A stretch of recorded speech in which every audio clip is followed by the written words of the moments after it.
and I told you so. I'm a kid in the candy store with the leather on the denim. I ain't the cure, I'm the venom. If you wanna find me, find the taillight. Something's coming in, you're gonna wanna take a red eye. It's time to go. It's time to go. Get ready. Get ready. Get ready. Don't blink, don't blink. Get ready. Get ready. Get ready. Don't blink, don't blink. Magandang araw po sa inyong lahat mga kabansa. Ito ay inyong lingkod, Ado Paglinawan, na nagte-taping ahead of time because ito pong schedule natin ay meron kaming rally sa Friday. So we are taping Wednesday for a Saturday telecast. Ito po ang maestro, mga kabansa, at kayo po ay nasa episode 229, which we have entitled Flood of Utter Incompetence, Hindi Gawa ng Diyos kung Hindi Criminal Neglect. Yan po ang problema ng ating flood control system sa Metro Manila and suburbs. At dyan po ay nagiging highlight because the President himself declared 5,500 flood control projects in his zona. And yet 14 years after Ondoy, pakita natin ang slide, ito po ang ating sitwasyon pa rin. At actually, this picture was taken from Ondoy, kaya ngayon po, nasa liig na ng mga tao ang tubig, mga kabansa. And ito po ang sitwasyon ng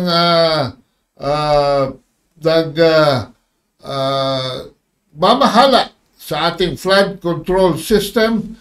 Si Secretary Bunoan is sleeping on the job. Let us play the video. Government's flood control projects following the devastating effects of Typhoon Karina and the southwest monsoon last week. Senators are, as we speak, grilling several agencies, including the Public Works and Highways Department and the Metropolitan Manila Development Authority, for the worsening floods in Metro Manila and nearby provinces. The senators assert government should not use the issues of climate change and poor trash disposal to justify the perennial flood problem.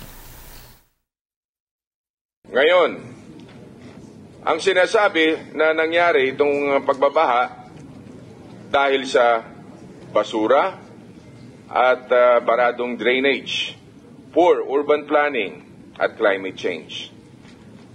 I'm sorry pero hindi na po acceptable ang rasong ito dahil these are all addressable. 15 years makalipas ang Ondoy, ano na ang nangyari sa dose-dosenang feasibility studies at flood management plans para sa Metro Manila na pinondohan ng ating pamahalaan at maging ng ibang bansa kasama na ang World Bank?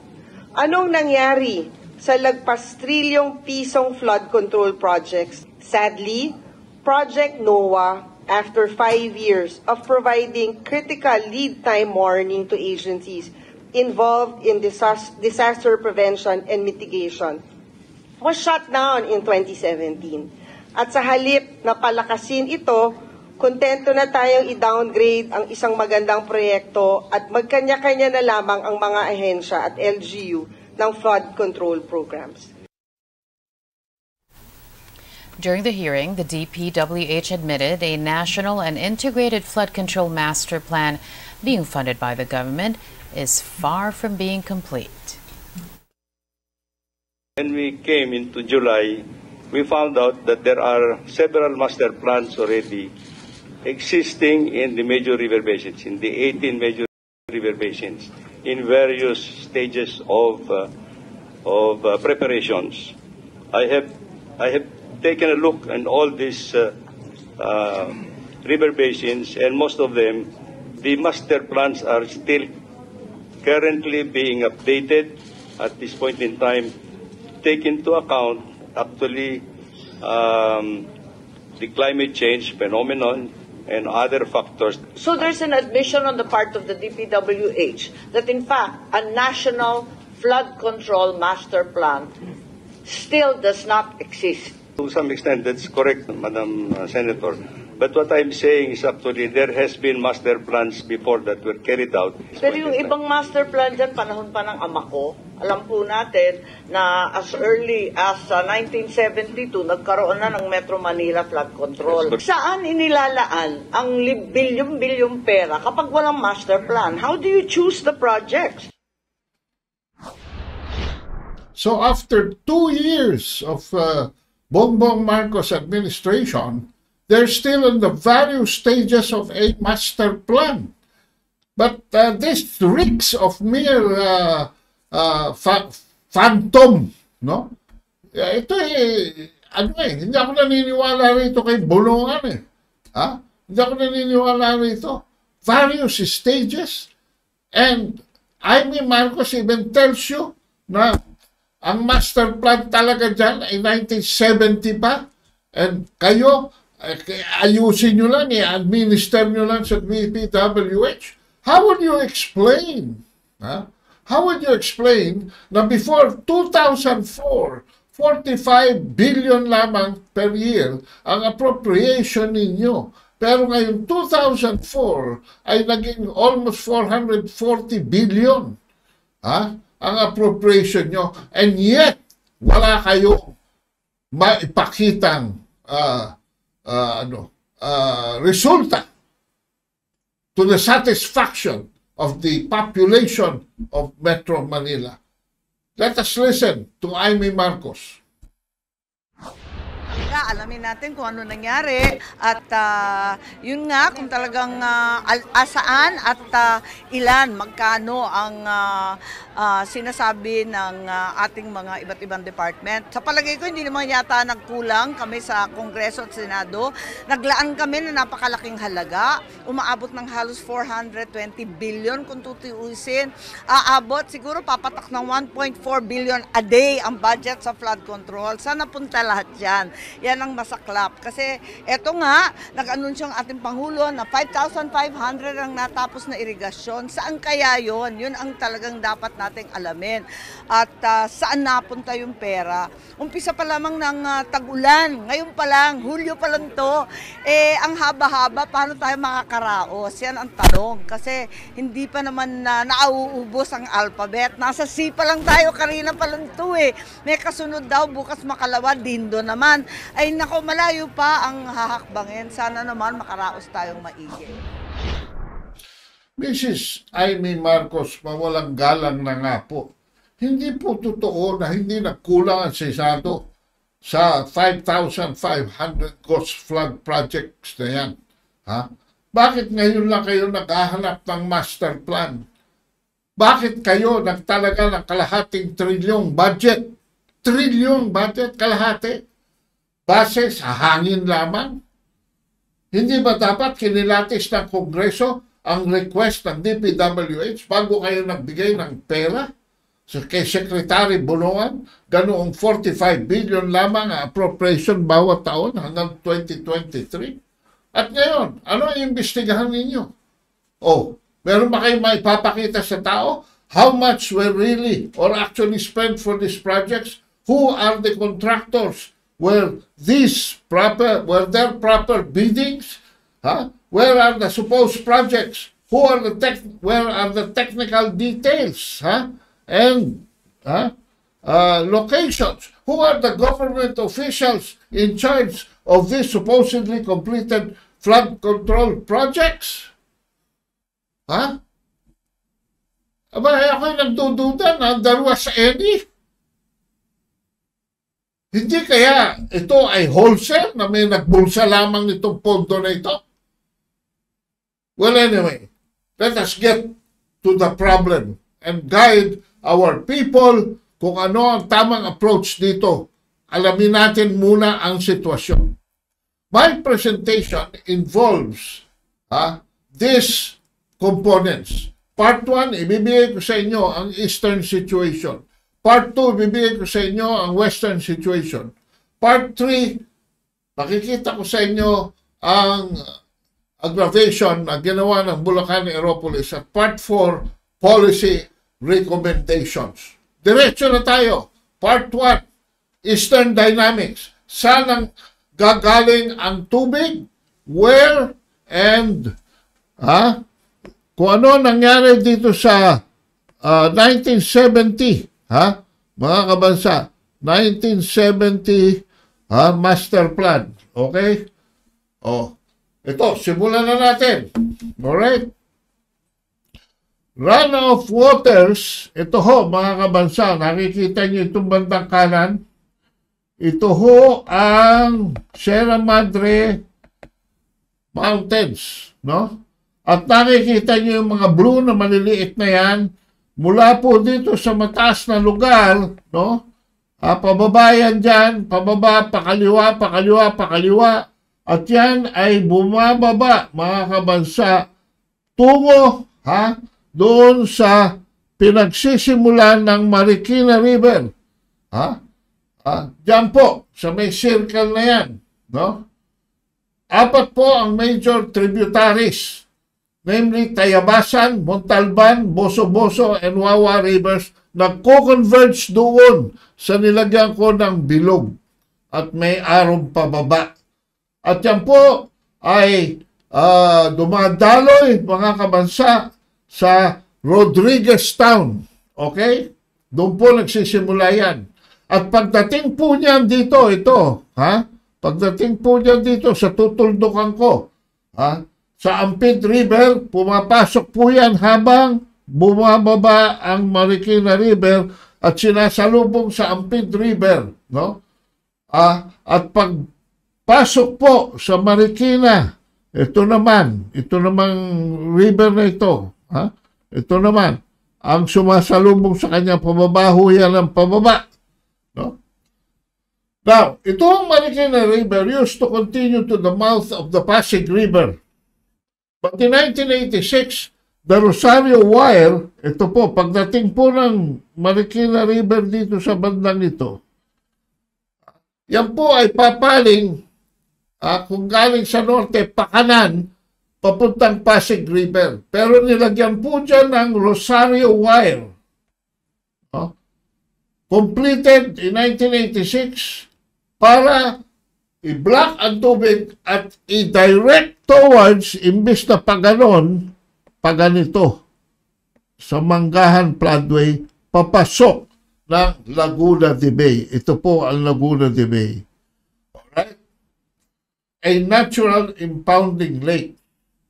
Samantala, yan po ang direksyon, no? Yan po ang intensyon ng Flood Control Master Plan.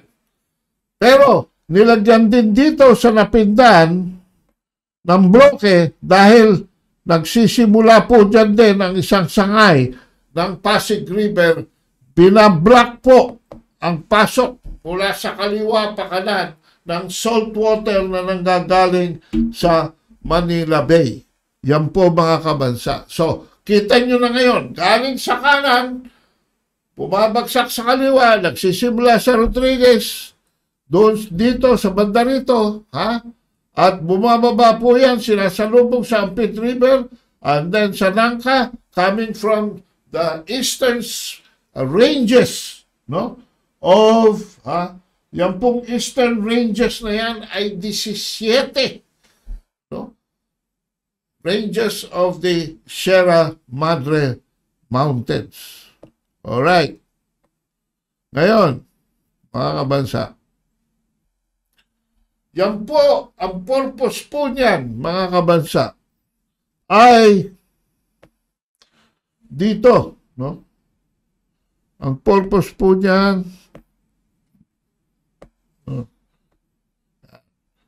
ay ipunin dito sa, kikita niyo ito ho ang Laguna de Bay. Alright? It's a natural impact. No?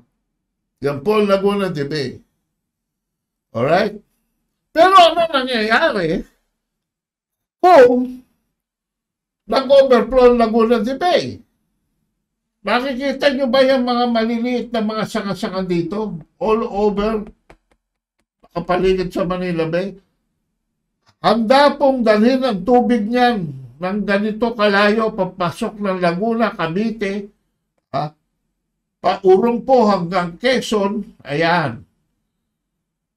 In other words, Rizal, alright, and pinakamababa po, mga kabansa, Metro Manila, where 3 major river systems of Metro Manila brings the water, the overflow water, Manatuti River System. Una, dito sa bandang Malabon. Dito po sa bandang norte. Alright? Yan, Malabon, Nabotas, Tulyahan, Tinajeros. No? Yan po ang isang river system. Yun, yung blue na yun. Alright? And then, merong Pamarisan River System. Ito po pula. Pasig, Marikina, San Juan. Papunta ng City of Manila. And then yung pangatlo, ito po ang pangatlo, Multiparlas Pisac River System. Ano po yan? Muntinlupa, Parañaque, Las Piñas, Zapote. Para dito naman po sa bandang south ng Metro Manila. Yan po ang rason. No? Yan po ang rason kung bakit may baha sa Metro Manila. No? Dahil po itong natural impounding system na ito, mga kabansa, itong natural impounding system na ito, na Laguna de Bay, ito po, no? I can no longer sustain. Why? Why, mga kabansa? Let us go to the next slide and explain this, no? Because this is very complicated. Ayan po, mga kabansa. No? Yan.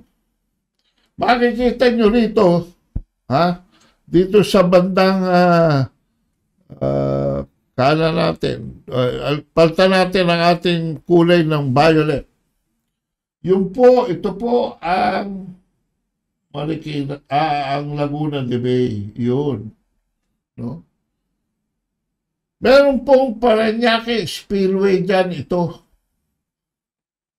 Ito po ay proposal mula sa Laguna de Bay, papuntang Manila Bay. Ito po ang Manila Bay. No? Ang tubig para lumabas ng South China Sea. Mga kabansa. Pero, hindi po yan, minotball po yan ni Cory Aquino. No? So, ang mga alternatives ngayon is tatlong alternative. Ito po yung proposed Parañaque Spillway. Hindi na ho magawa ngayon yan because of the cost of real estate in the area. So, combination of natural river system and tunneling mangyayari. Ito ho yung option number 1. Ito. Option number 2. Option number 3. Mamimili lamang ang ating gobyerno dyan, mga kabansa. Mamimili lamang. Alright? Which, because Laguna de Bay is now serving as a toilet without any flush. Yan ang problema, mga kabansa. Ito ho ang Laguna de Bay. Hindi makalabas ang tubig. Makulong. There is also a suggestion, mga kabansa, which is bolder, to pump, alisin ko muna ito. From Laguna de Bay to pump the water up to the Caliraya Dam and use the Quezon mountain ranges by gravity to release it to the Pacific Ocean. Ito po ang Pacific Ocean. Pag ganun yung direksyon naman, pakanan, imbis na pakaliwa. Alright? Yan po, kasi, ano mangyayari sa inyong kubeta kung wala kayong flush? You can just imagine. Hindi ko na sasagutin yan. No? Hindi ko na sasagutin yan. Toilet without a flush, kayo na sumagot kung ano ang mangyayari. Alright. Yan po ang Eastern situation. No? Ang MMDA po, Laguna de Bay dredging overdue. So, tayo naghahanap ng labasan ng tubig papuntang Manila Bay or Pacific Ocean. Either or both. And at the same time, dahil po sa siltation, dahil marami rin mga tributary pumapasok sa Laguna de Bay, yung pong siltation, yung ilalim ng the lake bed also is because of the erosion in the surrounding mountains, ay tumataas na po yung riverbed. So, kailangan i-dredge. No? At ito po, in fairness to MMDA, mga kabansa, pinopose nila, no? Pinopose nila, ito, May 26, 2024, in fairness to Chairman Romando Artes. Overdue na. The lake's carrying capacity is shallow due to the sediment. It's about time to desilt Laguna de Bay. Ayan, mga kabansa. But this project is not new, mga kabansa. President Noynoy Aquino canceled this 18 billion dredging project, mga kabansa. At dahil doon, nagdemanda yung Belgian firm, yung BDZ, at tayo ngayon ay nahusgahan na magbabayad pa tayo ngayon. Wala na, hindi na nagawa yung dredging. Magbabayad pa tayo ng 1.8 billion in damages, mga kabansa. So, sino ang nag-mothball ng Parañaque Spillway? Corazon Aquino. Sino ang nag-cancel itong 18 billion dredging project? Noynoy Aquino, mga kabansa. Dalawang Aquino, lulunurin tayo ngayon, mga kabansa. O kayo mga Dilawan, are you still proud of yourself? After hearing that from me? Ang sabi ni Presidente Duterte, hindi dapat bayaran ng gobyerno yung 1.8 billion na yan. Yan ay dapat bayaran ni Secretary Cesar Purisima at ng Noynoy Aquino Estate. Mga bilyonaryo sila. Sila nagpahamak sa atin. Can you imagine, mga kabansa, this was an 18 billion project.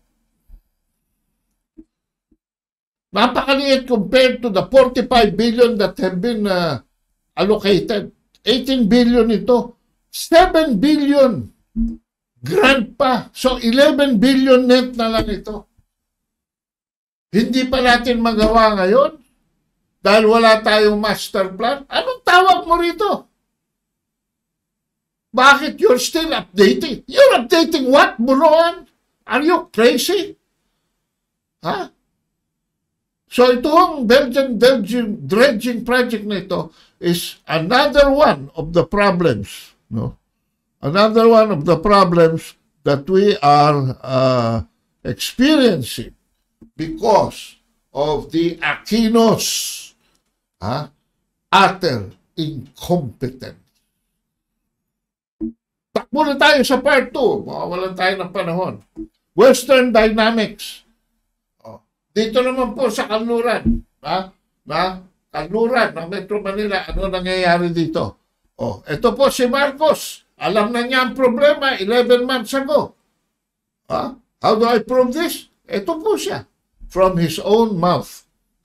Let's play the video. These are the steps that we'll be taking.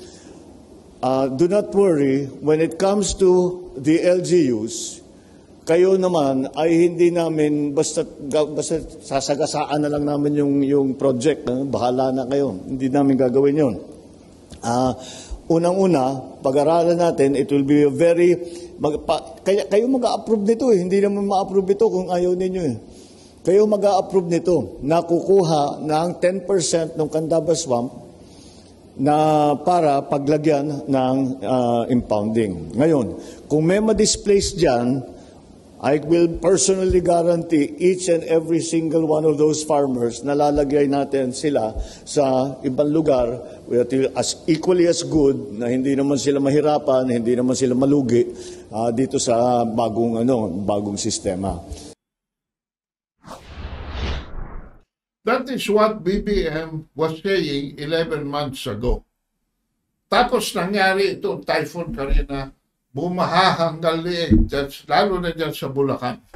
So inimbestiga na naman, no? At definitely, walang nakitang master plan, no? Eto ho, no?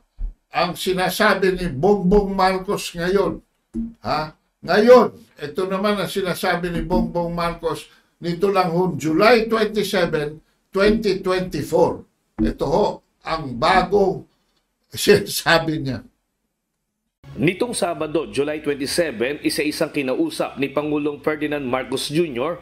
ang mga apektadong probinsya sa gitnang Luzon na labis na naapektuhan sa malawakang mga pagbaha dulot ng bagyong Karina at Habagat.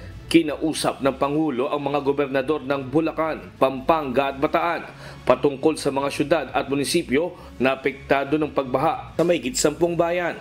Ayon sa Pangulo, matagal ng problema ang baha sa bansa. Para sa kanya, hindi floodgate ang nakikita niyang pinakamabisang solusyon sa baha, kundi ang pagtatayo ng water impounding facility mula sa mataas na lugar sa mga probinsya para maipon muna bago ito tuluyang bumaba sa mga residente. Hindi na nakayanan ng mga ating mga slope protection, ng ating mga flood control, ating mga dike. So we have to find another way to do it. Kaya palagay ko yung impounding talaga yung funds ang pinaka magiging solusyon dyan.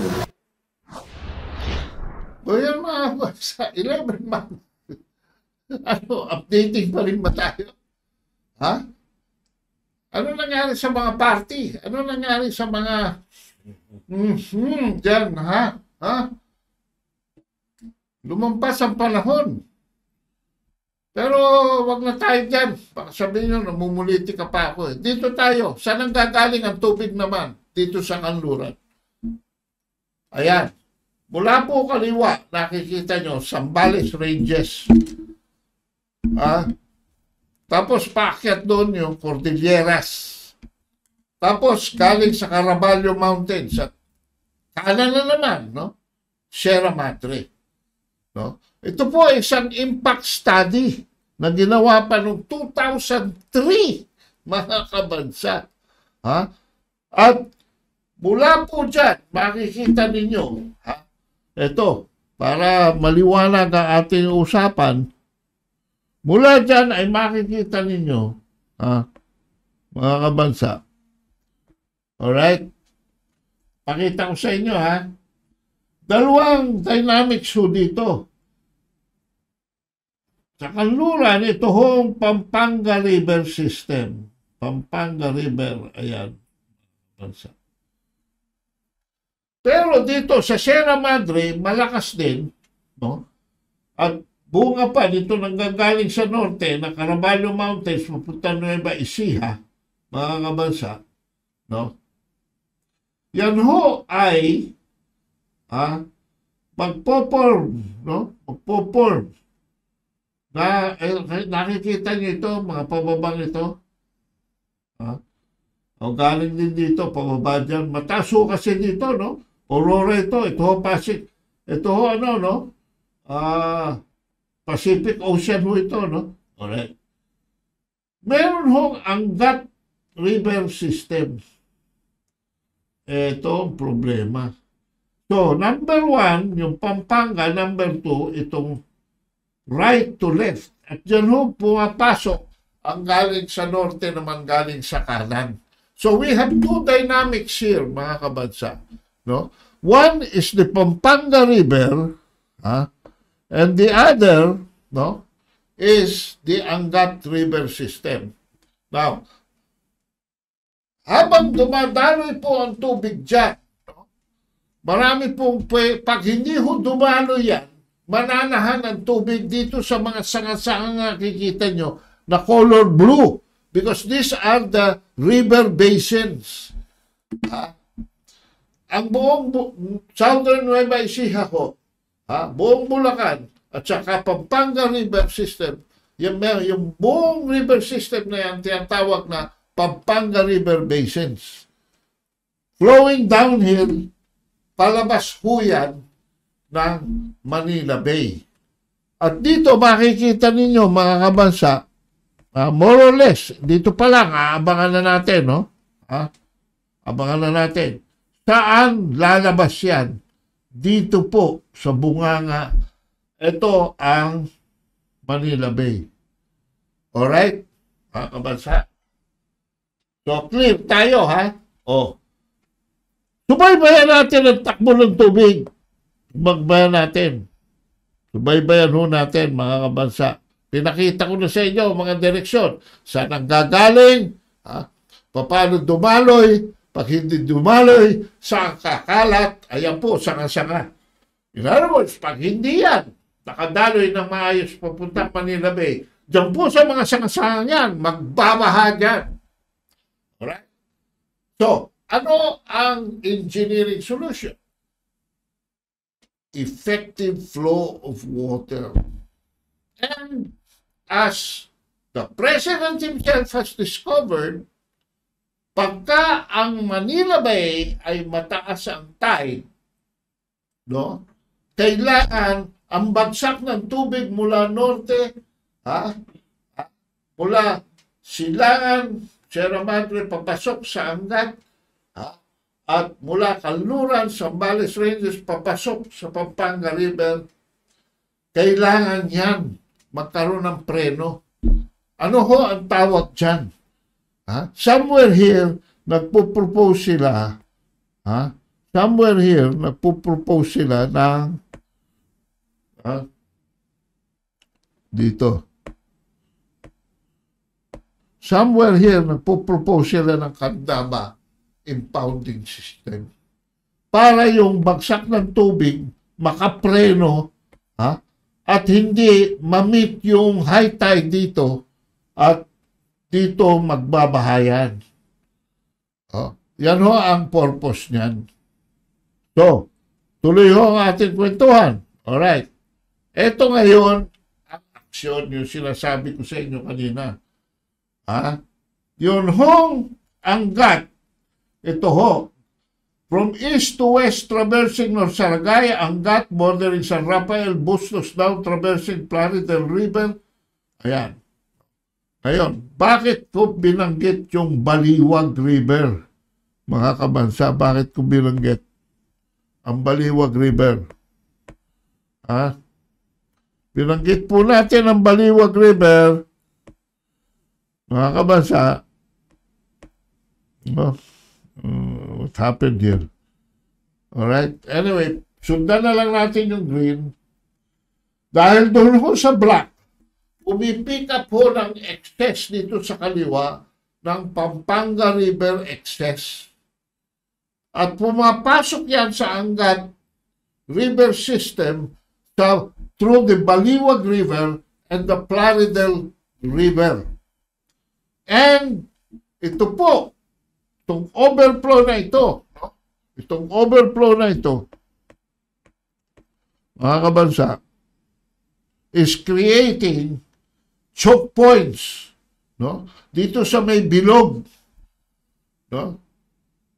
Alright? May tubig na nanggagaling dito, may tubig na nanggagaling dyan, nag-choke point, bumabalik, at doon sa pula, the crucial convergence of the north and west major river basins right on top of the Bulacan Airport reclamation. Yan po ang aksyon ng mga berde at nung itim. No? So yung overflow po ng Pampanga River, pumapasok doon sa itim through the Baliwag River and the Plaridel River, as the water from the Angat River system goes also down yung Verde and creates a convergence doon sa North and West major river basins, yung hong nakakwadrado sa inyong nandyan sa inyong harapan. Yung kwadratong yan, lalakihan natin. Ayun, naging bilog na po siya. Ngayon, ito hong dating blue line from the right to the left is the Angat dynamics. Yun naman pong blue dati from the top palabas, pakaliwa, is the Pampanga River. Yan pong convergence nila yan creates the black action. Sa taas, from Angat, yung Baliwag, merging into Plaridel River, and dito sa ilalim, yung Malolos River. At doon po nagko-converge, nakita nyo, anong probinsya yung may bilog doon? Anong town? Nandyan po sa Bulacan. And by the way, kasama ka dyan, Joel Villanueva, Senator, dahil Bukawi also is part of there. And yan po lalabas, no? Intended na mag-overflow sa Kamanaba through the Marilao River system. No? Ngayon, ano ang dynamics niyan? No? Ng mga choke points na yan na pinakikita natin ngayon, specifically affecting the towns already. Ito po, dito po, nagko-converge yan. Now, you will see, dito sa ating part 3, where 2,500 hectares of land has been reclaimed. Alin po dyan para makita ninyo. Ito pong pula sa ilalim bago pumasok ng Laguna de Bay. Alright? Papakita ko sa inyo, mga kabansa. Alright? Okay. Yan. Alright. Ito po, itong lalagyan ko ng arrow. Yan po, mga kabansa, yung pula na yan, nakikita nyo? Nakabara sa labasan ng tubig. Ito po ang buong Bulacan and Pampanga. In other words, pagbara po dyan, hindi makalabas ang tubig, so saan pupunta ang baha? Mananatili dito at hanggang Pampanga, paganoon, hanggang Metro Manila. Magdi-disperse po ang baha niyan. So, the western dynamics also contributes to the flooding in Metro Manila because Kamanaba, Caloocan, Malabon, and Navotas are also affected. Yang pong 2,500 hectares of landfill na yan na nireclaim ay 20% ang katumbas ng buong Quezon City. 40% po ang katumbas sa buong Hacienda Luisita. Yan po ay umaapak sa 3 municipality ng Bulacan. At siyempre, kung yan ay tatambakan ng landfill, mga kabansa, yan will be higher than the surrounding agricultural, residential, and commercial areas.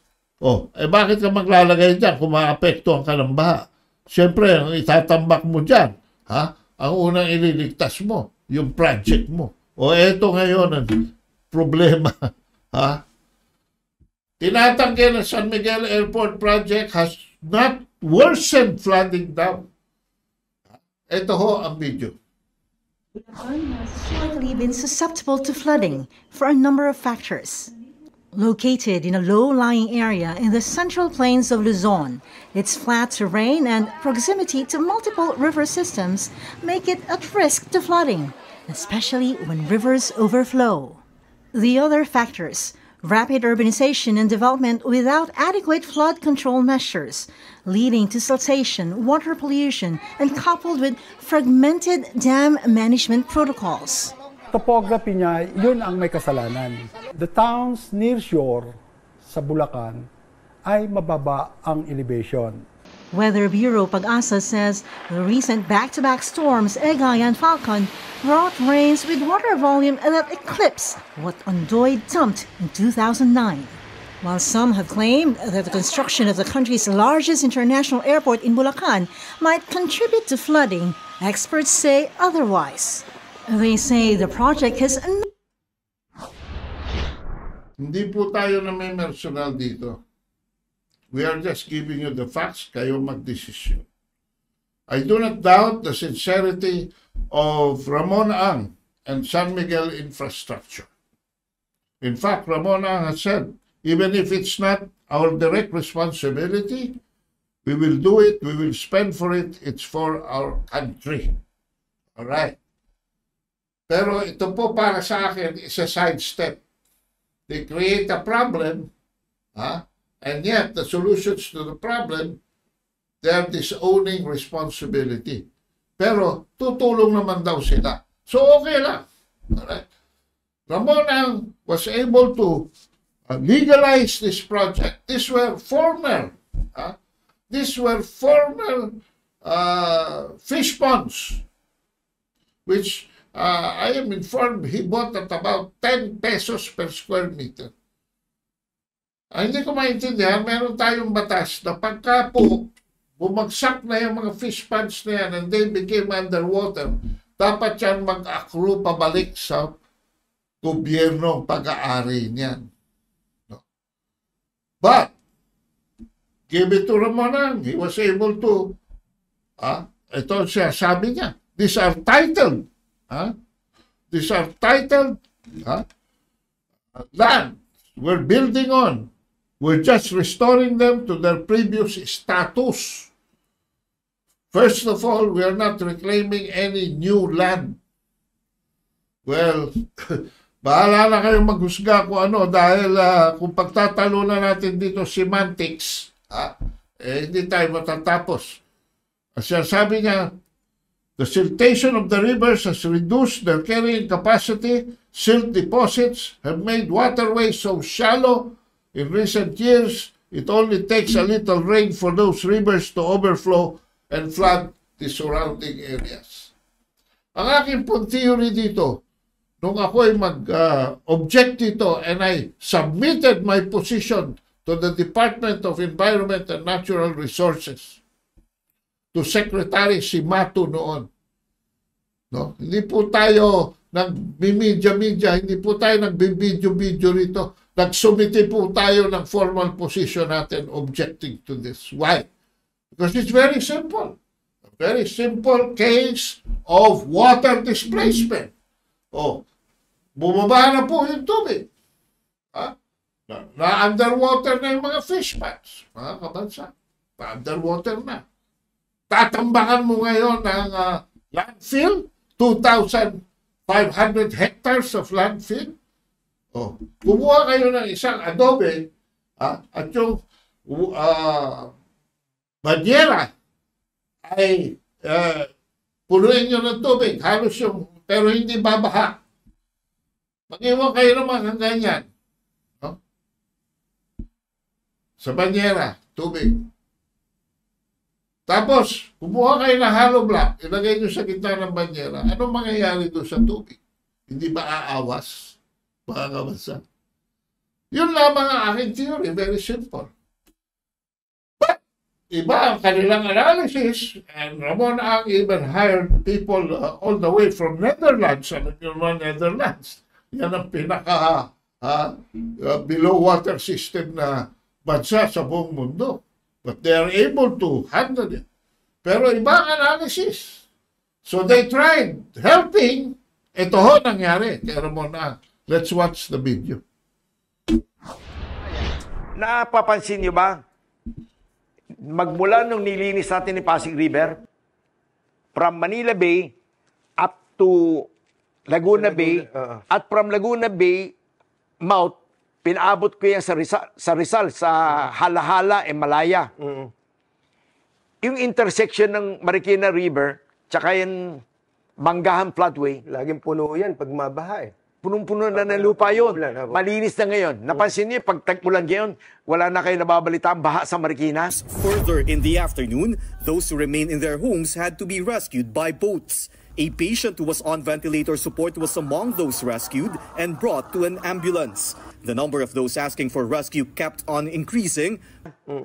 At yung Pasig River, dahil sa Pasig River, nagkokos ng baha ang Binondo at Malacanang. Kaya nilagyan niya ng Napindan Channel Gate. Nung nagkaroon ng gate naman yan, napunta yung tubig, imbis na sa Binondo, napunta sa Espanya at Mandaluyong. Ngayon, pareho nang wala yung baha niyan nung nilinis yung Pasig River. Ato, nandito nga tayo ngayon sa Espanya na lubog sa baha mula pa kaninang umaga. Kaya yung mga commuters na dumadaan dito karaniwan ay naglalakad na lamang. Nakunan din natin ang bahagi ng Quezon Boulevard at kitang-kitang lubog sa baha ang kalsada. Nung ninilis naman natin yung Tulyahan River, from Manila Bay going into NLEX, nawala na yung baha sa Marulas, Nabotas, Malabon. Nagbabaka sakali pa rin sumuong sa 1 hanggang 2 talampakang baha. Nagtangkang armored van na ito, pero tumirik. Stop na kayo? Ano na kami sir, na tumirik yung ano namin sir, yung armor. Apektado ang pampublikong transportasyon kaya marami ang naglakad sa baha. Sa Tanza Navotas naman, mataas rin ang baha base sa kuha ng mga netizen. Pumasok na daw sa ilang bahay ang tubig. After that, nilinis naman, nagbabaha naman sa Quezon Avenue, Skyway off-ramp. Mataas yan sa may Araneta. Opo. Napilitan tayo ngayon linisin yung San Juan River, buong buo. Yung San Juan River, nung nilinis natin yan, up to Manila Bay, napansin nyo, nawala yung baha ng Espanya, Quezon Avenue, Talayan Village. Naku, dati ang baha dyan, lampas bahay. Lakpas bubong ng second floor. Opo. Sir, wala nang problema ngayon yan. Opo. Yung South Luzon Expressway, every year, naalala nyo, nagbabaha yung San Pedro, Laguna area sa may Alaska. 50 years na yun, nagbabaha na yan. Dahil yung lugar na yan, pababa yun eh. Wala silang solusyon. Ano ginawa natin? Nagbaon tayo ng tubo at pinalabas natin tubig sa San Pedro River at San Isidro River going to Laguna Bay. Taningin nyo mga tiga San Pedro, Laguna ngayon, wala na rin baha. Hello guys, baha na po kami dito sa San Pedro, Laguna. Medyo malalim na po yung baha, tapos patuloy pa yung pag-ulan. Pinasok na yung mga bahay dito guys, yung mga walang second floor, pinasok na ng tubig. Yun guys, kawawa naman sila guys. Katuning, nakita mo, sinolve natin lahat ng baha na yan.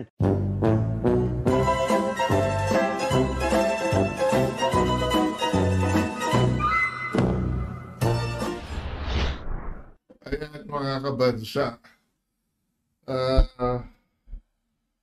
ang hirap si Katunying ang kinakausap mo, wala namang naiintindihan yung tungkol dyan.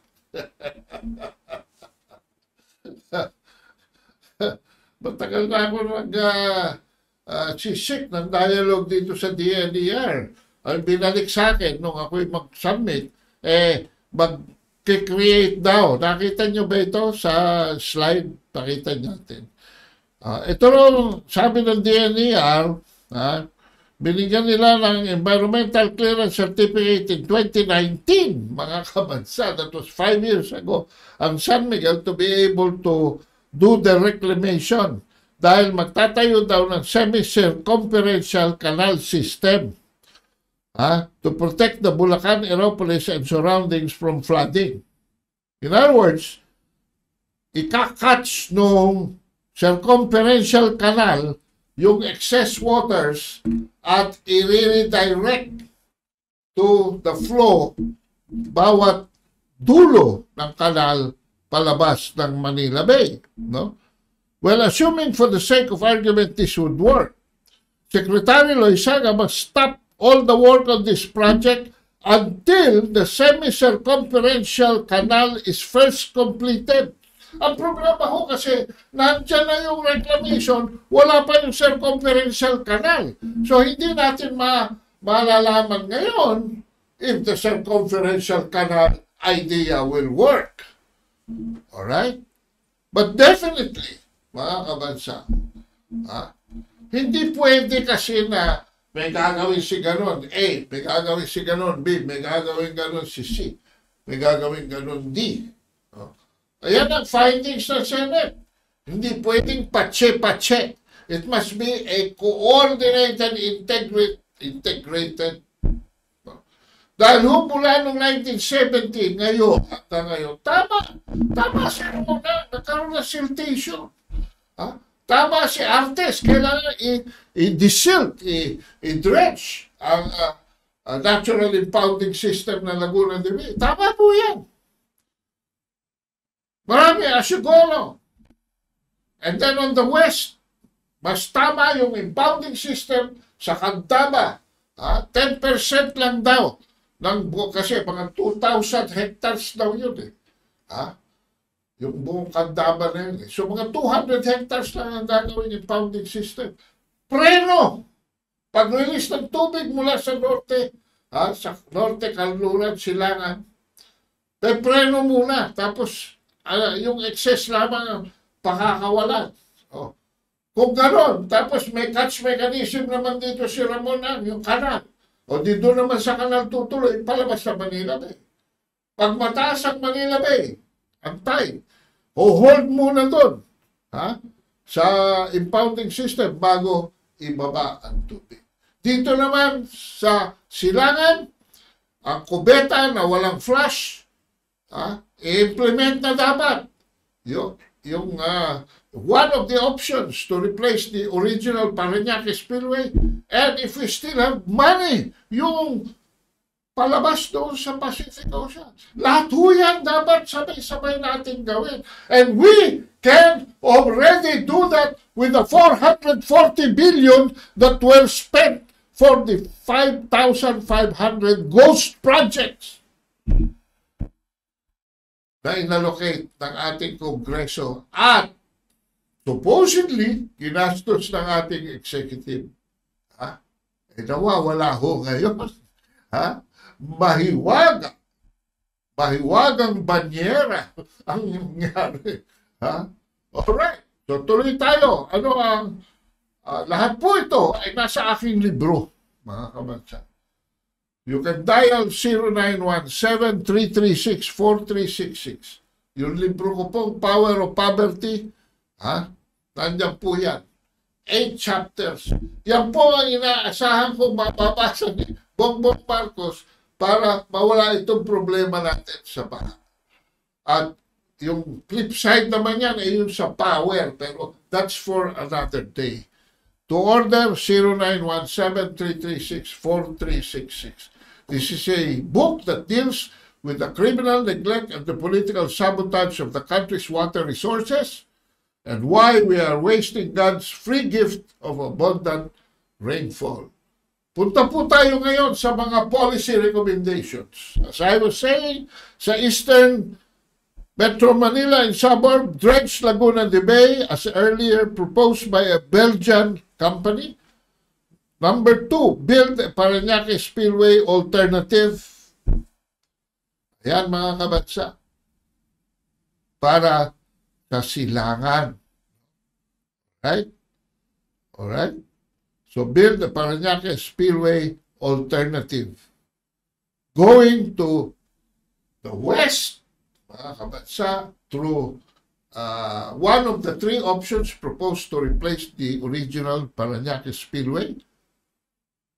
And or, kung pwede pa, yung papuntang Pacific Ocean. Ibubomba pataas yung tubig sa Caliraya Lake at itatapon by gravity towards. Huwag kayong mag-alala dyan sa Quezon because these are mountain ranges Wala hong residential area dito. These are non-populated areas palabas sa Pacific Ocean. In fact, if this is handled properly, it will irrigate the eastern side, yung portion ng Quezon na yun, mai-irrigate, no? For farming. Magkakaroon ng tubig doon. Kasi right now, wala irrigation system doon. Dito naman po sa Kanluran, help the San Miguel infrastructure build already the circumferential canal. Build also the Candaba impounding system. And riprap the Pampanga River, prioritizing on the perpendicular side every time it turns. Every time po naliliko ganon, pag ganon, liliko, pag ganon. Halimbawa, liliko pag ganon ng Pampanga River. Yung tatamaan niyang riverbank, i-riprap yun para hindi magkaroon ng erosion. And then, pagka naman siya kakanan, yung tatamaan niya, i-riprap din. Actually, ang riprapping ho niyan, dyan ho sa San Simon, no? It's already ongoing. Pero, napapansin ko, ang bagal ng takbo. Ganda pa ng riprapping na ginagamit doon. Talaga mga bakal. Mahaba mga bakal.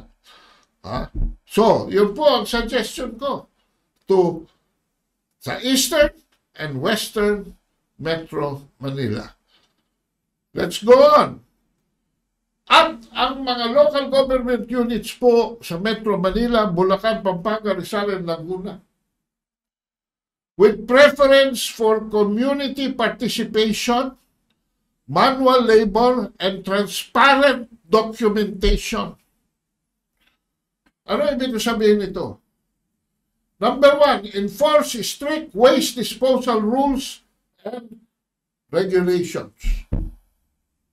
On a barangay level. May pera sa basura, huwag niyong itapon. At yung basura na itinapon niyo na mali, not observing water disposal rules and regulation, yan po yung babalik sa inyo. So, let's do it properly. Marami na hong models yan. Pagkakapirahan pa yan ng barangay, o kung sino man gusto magnegosyo dyan. Implement manual dredging. I am recommending manual dredging of local canals and drainage systems. Why? Kasi pagka kumpanya anak bukal, mga kabansa, si Mayor lang at saka yung kumpanya na yun na nag-uusap. Pero kung manual dredging, magkakaroon pa ho ng trabaho yung mga communities dyan. No? Yung mga communities dyan. So, mano-mano hanggat pwede. Mabagal, pero magkakatrabaho mga tao at makikita natin ang actual na ginagawa. Alright. And then, yung mga contractual naman, transparent, documented, phase enforcement. Kuna ng litrato para may prueba may ginawa sila. Dahil pagka wala akong selfie, may multo na nangyayari, mga kabansa. At number 3, implement repropping of walls and rivers and creeks to prevent erosion. Kung hindi pa yan nagagawa ng barangay sa inyong lugar, checkin nyo. Dahil baka yung IRA na dapat mapunta dito sa proteksyon natin sa ating mga estero at mga creeks, ay napupunta lamang sa karaoke ni Barangay Chairman. At kahuli-hulihan po na rekomendasyon ko. Fire Secretary Bunuan and replace him with a young engineer, results-oriented technocrat. Kung maaari, magaling na civil engineer.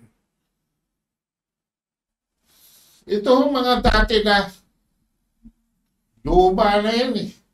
Fossil na yan sa DPWH, kinuha mo pa. Paano gagawin yan? Baka inassign mo lang, yung 440 billion. Baka meron ka lang pinagawa doon. Bongbong, ha? Baka kayo lang dalawa ni Bulungan na nag-usap. Baka lang naman. Ha? Eh ngayon, nagawa na niya yung pinagagawa mo. Shh! Supi, we want results, mga kabansa.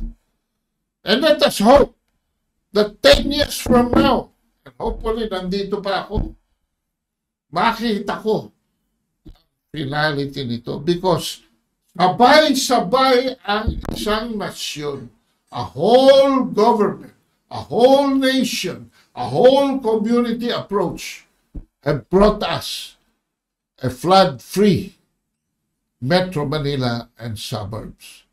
And yung models and good and best practices dyan, gawin din ng ibang mga syudad sa kabuuan ng Pilipinas. Ako po ay magpapaalam na sa inyo ngayong araw na ito. Huwag na sana tayong umabot sa kasukdulan. Ha? Pakita natin itong slide na ito. Kung saan kinakailangan pa tayo ay mag-construct ng isang napakalaking bangka. Ha? Because in the experience of Noah, this world is like Noah's Ark, in which few men, but many beasts embark.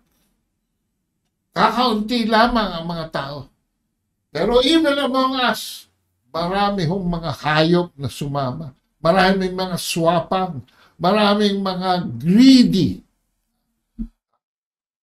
masasamang ugali na walang pagmamahal sa bansa, walang pagmamahal sa probinsya, walang pagmamahal sa bayan, walang pagmamahal sa barangay, walang pagmamahal sa mga Pilipino. Iwasan po natin na makasama natin sa ating bagong bangka, bagong arko, yang mga animales fuertes na yan. Ha? At para naman ang ating mga apo, ang ating mga anak, ay magkaroon ng isang masaganang buhay, hanap buhay at kabahayan, at masustansya, talipunan para sa, hindi lamang para sa kanilang katawan, kundi sa kanilang kaisipan, kaluluwa, buong ato. Ito po yung lingkod, Ado Paglinawan. Papaalam na muli. Sana ngayon ay alam nyo na kung bakit nagkakabaha sa Metro Manila, saan nanggagaling ang tubig, at paano ito ikukontrol para magamit natin ng grasya nanggagaling sa itaas papunta sa ating lupang hinirang. Maraming salamat. It's time to go. It's time to go. Get ready. Get ready.